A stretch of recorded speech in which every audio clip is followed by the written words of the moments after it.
Hello friends, subscribe करें हमारे channel को और बेल आइकन को भी दबाएं ताकि सारी लेटेस्ट अपडेट और वीडियो आप तक पहुंचे सबसे पहले।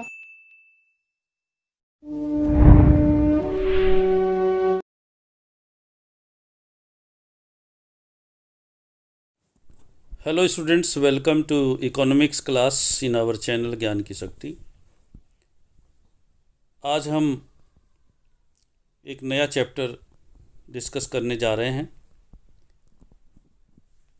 दोबारा फिर बताना चाहता हूँ, अच्छे से इस बात को आप समझ लेंगे कि एक चैप्टर हमने लिया था कलेक्शन ऑफ डेटास, आंकड़ों का संकलन या समंकों का संकलन। उसमें पढ़ाया था कि किस प्रकार से हम आंकड़ों को संकलित करते हैं। उसके बाद उससे नेक्स्ट चैप्टर में, इससे पहली क्लास में क्वेश्चन नंबर 8 में पढ़ाया गया है कि संकलित आंकड़ों को किस प्रकार से ऑर्गेनाइज करें, अर्थात ऑर्गेनाइजेशन ऑफ डेटाज, यानी समंकों का वर्गीकरण कैसे करें, किस प्रकार से उन्हें व्यवस्थित या सुव्यवस्थित करें। और आज हम पढ़ाने जा रहे हैं प्रेजेंटेशन ऑफ डेटाज, समंकों का प्रस्तुतिकरण, जिसके अंतर्गत एक क्वेश्चन बड़ा इम्पोर्टेंट रहता है, अर्थात जो हम प्रस्तुतिकरण करते हैं, किस प्रकार से उन आंकड़ों को प्रस्तुत करते हैं। एक सारणीयन प्रस्तुतिकरण होता है कि हम सारणी के रूप में उसको प्रस्तुत करते हैं। तो इस पर एक लॉन्ग क्वेश्चन एग्जामिनेशन में बहुत आता है। सारणीयन का अर्थ बताइए, इसके उद्देश्य, उपयोगिता एवं सीमाओं को स्पष्ट कीजिए। तो आइए सबसे पहले जानें सारणीयन का अर्थ क्या होता है और इसकी परिभाषा क्या है। देखिए, आंकड़ों को एकत्र कर लेने के पश्चात उन्हें एक तार्किक क्रम में रखा जाता है, जिसको कि हम व्यवस्थीकरण कहते हैं, जो हम पढ़ चुके हैं क्वेश्चन नंबर 8 में, इससे पहली क्लास में। इस प्रक्रिया को सारणीयन कहा जाता है। सारणीयन में वर्गीकृत आंकड़ों को, जो हमने वर्गीकृत किए थे आंकड़े, उन सभी आंकड़ों को कॉलमों, जो हमारे कॉलम होते हैं, उन सभी कॉलम या स्तंभों एवं पंक्तियों में दिखाया जाता है। जो हम मान लीजिए उसको निकालते हैं, वर्गांतराल लिखते हैं जिस टाइप से, उसके बाद संख्या प्राप्तांक की लिखते हैं आगे, फिर और हम अपनी उस विधि को आगे लेकर बढ़ते हैं। तो जो भी हम वर्गीकृत आंकड़े हैं उनको कॉलम में, स्तंभों में, पंक्तियों में प्रदर्शित करते हैं, दिखाते हैं। इसको निम्नलिखित प्रकार से परिभाषित किया गया है। प्रोफेसर नीस वेजर के अनुसार एक सांख्यिकीय सारणी आंकड़ों का स्तंभों, कॉलम तथा पंक्तियों में आंकड़ों का व्यवस्थित संगठन है। कि किस प्रकार से हमने उसको लिया है कि हमने मान लीजिए स्टडी की है, जनगणना के आधार पर ही हम कोई एग्जाम्पल ले सकते हैं कि हमने इस देख लिया कि इस आयु के इतने लोग, उस परिवार में इस आयु के इतने, तो हम एक तरफ तो आयु ग्रुप बना लेंगे और दूसरी तरफ उस परिवार में कितने व्यक्ति हैं उनकी संख्या लिखते चले जाएंगे। फिर आगे हम बना लेंगे कि इनमें शिक्षित कितने, अशिक्षित कितने, मेल कितने, फीमेल कितने। तो इस प्रकार से हमारे बहुत सारे कॉलम और बहुत सारे स्तंभ बनते चले जाएंगे और उस परिवार का या उस एरिया का या उस एक गांव का पूरा उसमें प्रस्तुतिकरण हम स्पष्ट कर सकते हैं। अब सारणीयन के उद्देश्य, सारणीयन के प्रमुख उद्देश्य निम्नलिखित हैं। नंबर 1, आंकड़ों को सुव्यवस्थित बनाना। सारणीयन का प्रमुख उद्देश्य एकत्रित सामग्री का वर्गीकरण कर लेने के पश्चात, चूँकि मैं फिर बता रहा हूँ कि वर्गीकरण हम पहले कर चुके हैं इससे पहली क्लास में, इससे अधिक व्यवस्थित रूप प्रदान करना। अब वो करने के बाद इसे अधिक व्यवस्थित रूप जब हम प्रदान करेंगे कहलाएगा, ताकि जो हम निर्वचन की प्रक्रिया को सरल, जो हमें निष्कर्ष निकालना है, जो अनुसंधान करना है, जिस बात की जानकारी हासिल करनी है, वो जो प्रक्रिया हो वो बड़ी आसान हो जाएगी। दूसरा, आंकड़ों को बोधगम्य बनाना। बोधगम्य का मतलब जिससे कि हमें पूरा ज्ञान हो जाए।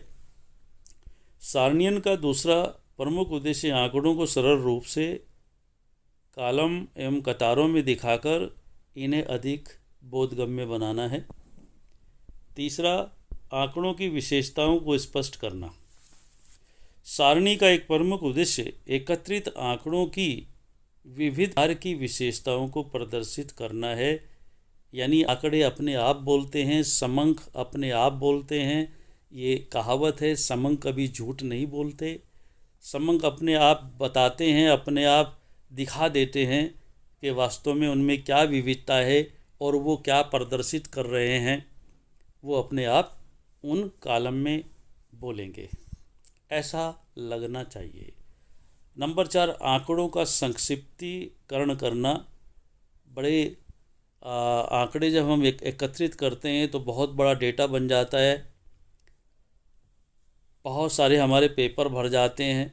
लेकिन जब हम उनको वर्गीकृत करते हैं कॉलम में कि इससे लेकर यहाँ तक इतने, इससे लेकर यहाँ तक इतने, तो बहुत ही उसका शॉर्ट रूप होता चला जाता है। इस प्रकार से प्रयोग करने के लिए हमने उनको बहुत संक्षिप्त रूप देना है।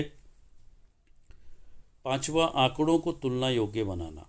सारणियन का अंतिम उद्देश्य आंकड़ों की तुलना करने में सहायता देना है।